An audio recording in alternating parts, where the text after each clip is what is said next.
नमस्कार दोस्तों, prep India में आपका स्वागत है। SBI PO मेंस 2017 का जो एग्ज़ाम हुआ था उसके DI के मेमोरी बेस्ड क्वेश्चन मैंने आपको इससे पहले वाली वीडियो में दिखाए थे, जो कि थे based on time on work. तो इस वीडियो में एक और सवाल उसी टाइप का मिला है जो मैं आपको सॉल्व करके दिखा रहा हूँ। आशा है इससे पहले वाली वीडियो आपने देखी होगी, उससे कॉन्सेप्ट समझ लिए होंगे। तो इस वीडियो में भी सेम कॉन्सेप्ट ही है। आप ट्राई करिए इस सवाल को सॉल्व करने के लिए। इस सवाल का जो लेवल है वो भी ज़्यादा ऊपर नहीं है, आसान लेवल का है। तो आशा है कि आपसे सॉल्व हो जाएगा। चलिए शुरू करते हैं आज की वीडियो। और हमेशा की तरह शुरू करने से पहले आप लोगों से रिक्वेस्ट कि आप हमारा चैनल प्रेप इंडिया को ज़रूर सब्सक्राइब कर लीजिए, इस वीडियो को शेयर करिए और लाइक करिए। चलिए आगे बढ़ते हैं। ओके, तो सवाल है यहाँ पर उसी सेम टाइप का ही है जो हमने पिछले वीडियो में सॉल्व किया था, जिसमें यहाँ पे बार ग्राफ बनाया हुआ था और यहाँ पे ये लाइन ग्राफ बनाया हुआ है। और यहाँ पर ये उसमें जो दिया हुआ है टेबल नंबर 2 कि ये पर्सन्स जो कितने दिन काम करते हैं। तो क्वेश्चन पढ़ते हैं। यहाँ पे ABCDE are 5 persons employed to complete a job X। 5 लोग हैं ABCD जो कि एक जॉब X के लिए रखे गए हैं। Line graph shows the data regarding the time taken by these persons to complete the job. और ये लाइन ग्राफ जो दिया है ये दिखा रहा है कि ये जो लोग हैं ये कितना टाइम लेते हैं, जो कि दिन में है। जैसे A 10 दिन लेता है, B 12 दिन लेता है, C 15, D 18, E 20। और जो टेबल 2 है, टेबल 2 ये है, ये दिखा रहा है कि जो एक्चुअल टाइम जो इन लोगों ने काम किया है जॉब X के लिए। ओके, यहाँ पे 2 नोट दिए गए हैं। जो पहला नोट है कि all the persons worked on the job X for whole number days. मतलब जो भी X ये जॉब X कर रहे हैं इन्होंने होल नंबर डेज के लिए काम किया है, यानी कंप्लीट डेज के लिए काम किया। 2 है, 3 है, 4 है, कंप्लीट डेज के लिए। और नोट 2 है कि 2 jobs Y and Z are similar to job X and require same effort as required by job X। तो 2 जॉब Y एंड Z है जो भी सिमिलर है जॉब X की तरह और सेम एफर्ट लगाने पड़ते हैं इसको भी करने के लिए। तो पहला क्वेश्चन पढ़ते हैं। पहला क्वेश्चन है A and C worked on job Y working alternatively for 10 days. B and D work together for X days. If 1/36 of the job was still remained, then find the value of X. तो इसको अगर हिंदी में बताएं question को, तो A and C job Y पे काम कर रहे हैं ऑल्टरनेटिवली। तो पहले A कर रहा है पहला दिन, तो दूसरा दिन C कर रहा है, फिर उसका अगला दिन A कर रहा है, उसका अगला दिन C कर रहा है। इस तरह बारी बारी ये काम कर रहे हैं 10 दिन के लिए। B and D then work together for X days। उसके बाद B and D साथ में मिलकर काम करते हैं X days के लिए।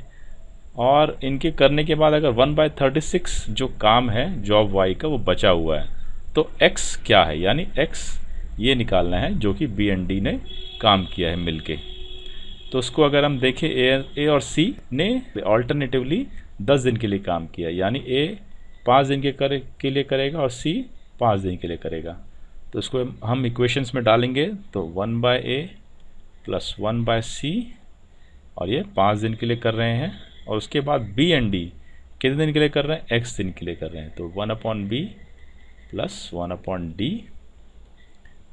और इसके बाद 1/36 का काम बचा हुआ है, यानी इन लोगों ने काम किया है 35/36 का काम इन्होंने किया हुआ है। तो ये 35/36। ओके, बस ये इक्वेशन मिल गई है हमें। अब इस x को सॉल्व करना है।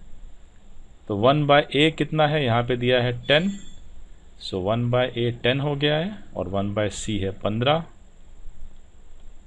और ये 5 हो गया है प्लस x। 1/B है 12, 1/D है 18 इज इक्वल टू 35/36। x को सॉल्व कर लेना है और x की वैल्यू निकालेंगे तो यहाँ पर आंसर आ जाएगा। तो देखिए इसको कैसे सॉल्व करते हैं। अगर हम इसको LCM या जो भी करना है 150 लेके यहाँ पे 5 कर देते हैं, तो ये 5/6 आ गया है। प्लस इसका जो LCM लेंगे हम,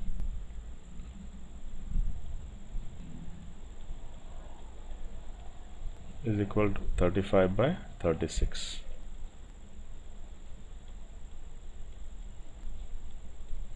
तो ये 5/6 के यहाँ का जो आया हुआ है प्लस इसका आ गया है 5/36, 35/36।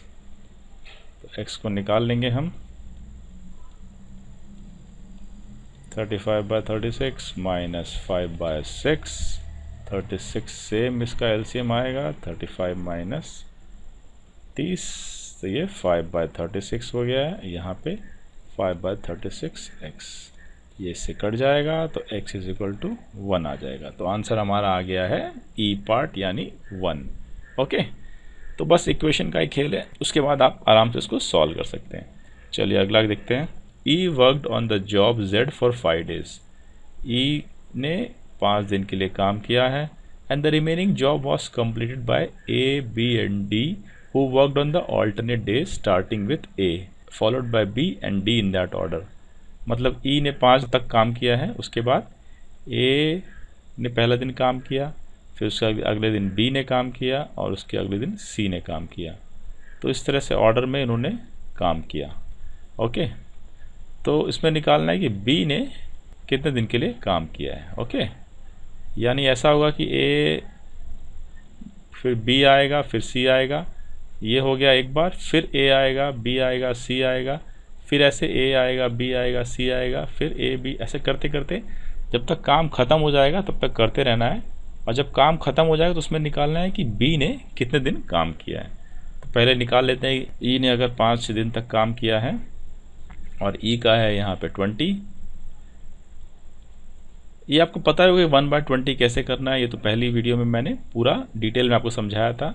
तो ये मैं अभी फटाफट कर दूंगा। 5/20 तो 1/4 हो जाएगा, यानी E 1/4 काम कर रहा है। तो बचा काम कितना है, 3/4 काम जॉब रिमेनिंग है। ओके, अभी हमें देखना है कि A, B, D अगर ऑल्टरनेटिवली काम कर रहे हैं तो ये 1, 2, 3, ये 3 दिन का काम हो जाएगा। ओके, तो ये एक स्लॉट बन जाएगा, 3 days का स्लॉट हो जाएगा। ठीक है, और इसको अगर हम इनका एक बनाते हैं, ये एक 1 कितना है 1/10 प्लस 1/B कितना है 12 प्लस 1/D है 18। इसका अगर हम एलसीएम लेते हैं तो 180 आ जाएगा। 18 plus 15 plus 10 is equal to 43/180। Okay, तो ये 3 days का स्लॉट में ये 43/180 का वर्क कंप्लीट करते हैं। और अगर हम इसको 4 से मल्टीप्लाई करते हैं 172/180, 4 स्लॉट में आते हैं तो ये 172/180 वर्क कंप्लीट कर लेते हैं। और उसके बाद अगर हम अगला दिन A काम करेगा तो ये सीधे 180 से 1 से थोड़ा ज़्यादा हो जाएगा, यानी कि जो इनका 3 दिन का स्लॉट है इसमें A, B, D काम करेगा, A, B, D काम करेगा, फिर A, B, D काम करेगा, A, B, D काम करेगा। तो यहाँ तक इनका, यहाँ D तक इनका कंप्लीट हो गया है 172/80। जैसे ही अगले दिन काम करेगा A 1/10 का, तो ये A कंप्लीट काम कर लेगा। तो B को यहाँ पे करने की ज़रूरत नहीं है, यानी B कितने दिन काम करेगा 1, 2, 3 और ये 4। तो ये B को 4 दिन काम करना है। ओके, तो आपका आंसर ये B4 करेक्ट है। चलिए अगला देखते हैं। If A, C, E worked on job Z for 2 days each and the remaining job was done by B and D, if the ratio of number of days for which B and D worked is in the ratio 20:21, then find the number of days for which B worked। तो A, C, E जो job Z पे काम करते हैं 2 दिन each, और जो remaining job है वो B और D करते हैं। और B एंड D का रेशियो यहाँ पे दिया हुआ है 20:21 काम करने का रेशियो। तो इसमें से B कितना दिन काम करेगा, चलिए इसको देखते हैं। पहले A, C, E ने 2 दिन 2 days ईच काम किया है। तो A plus C plus E ने 2 days काम किया है। तो उसको निकाल लेंगे हम। 2/1/a है 10 प्लस 1/c है 15 प्लस 1/e है यानी 20। इसको सॉल्व करने पे आ जाएगा 2/60, 6 प्लस 4 प्लस 3, इससे कट हो जाएगा 7×6 13/30। तो ए और सी ने 2 दिन करके 13/30 का काम कर दिया, तो रिमेनिंग कितना बचा है? 17/30 है, ये रिमेनिंग बचा है, रिमेनिंग वर्क। अब 17/30 कौन कर रहे हैं? मिलके बी और डी कर रहे हैं, और उन दोनों का काम करने का रेशियो है 20:21, यानी एक को 20x मान लेते हैं, दूसरे को 21x मान लेते हैं। ओके, तो यहाँ करते हैं अभी 17/30, जब b और d मिलके करेंगे तो 20x, और b का है 1/12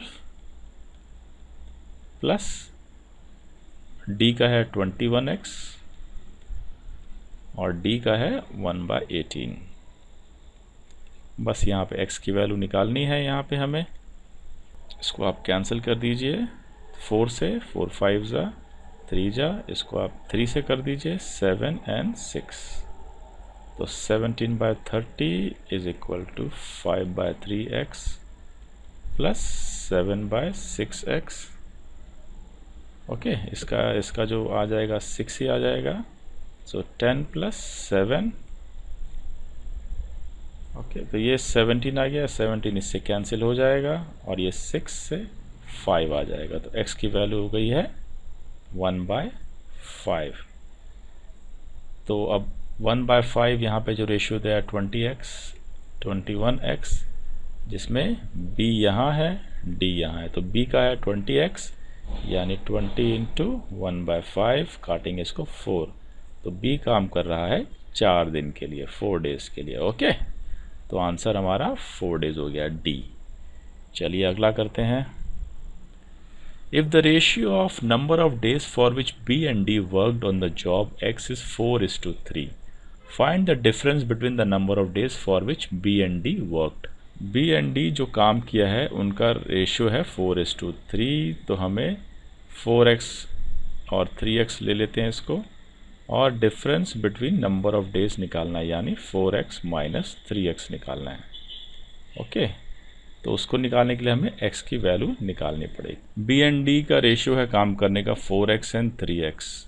यहाँ पे आप देखेंगे जो नंबर ऑफ डेज यहाँ पे काम किए हैं, b दिया नहीं है, d भी दिया नहीं, बट रेशियो दिया है यहाँ पे, जो कि 4x एंड 3x है। ओके, तो अभी हम देखते हैं b और d कहाँ है। यहाँ b और d है। 4x इन्होंने एक्चुअल डेज काम किया है, और इनका पर डे है 1/12, प्लस इनका 3x है, डेज काम किया है, और इनका d का पर डे है 1/18, और उन्होंने x पे काम किया है, तो वो जॉब को कंप्लीट किया है, तो इसको जॉब को जब कंप्लीट करते हैं तो 1 हो जाता है।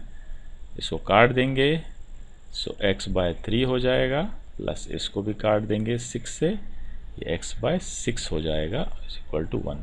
तो x की वैल्यू निकाल देंगे, इसमें x की वैल्यू हो जाएगी इसमें 2। तो x आपका मिल गया है, तो इससे आप सीधे 4x माइनस 3x निकाल सकते हैं, जो कि x रहेगा, और x का है 2 यानी 2 डेज। तो आंसर है हमारा ए पार्ट।